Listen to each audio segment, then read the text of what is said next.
Assalamualaikum sa lahat. Welcome, Sarah and Hafsa Vlog. Ngayon, gumawa tayo ng talong na torta.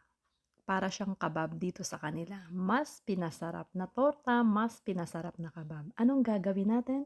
I-fry lang natin yan sa konting oil, i-slice natin ng round, pagkatapos yan, i-smash natin. Napakadali mga mami. Lagyan nyo lang siya salt and pepper, egg, corn flour, at mas masarap pa kung lagyan nyo siya ng minced beef. Tapos maraming scallion, onion leaves. Ayan, dahil marami tayong tinanim sa kitchen garden natin na papakinabangan na natin ngayon.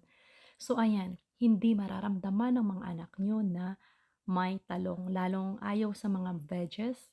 Ang alam lang nila para siyang kabab. Lasang kabab yan.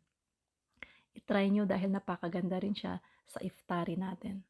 So ayan, hinalo na natin. Yung minced beef pala natin is naluto na yan, ready na. Sa sibuyas kamatis ko lang din siya niluto. Ayan, paghaluin lang natin yan lahat. Pagkatapos, itorta lang natin siya. So yun, sa mga mami na may mga anak na ayaw ng veggies, gawan nyo ng paraan para kumain sila. Ayan. So ngayon, i-finry na natin dyan. Pa-brown lang natin. Medyo crispy siya. So, ayan. Another tips na naman yan para sa ating mga mami. Sobrang, madali lang siyang gawin at super affordable yung mga ingredients natin. Napakasarap ihain sa iftari natin.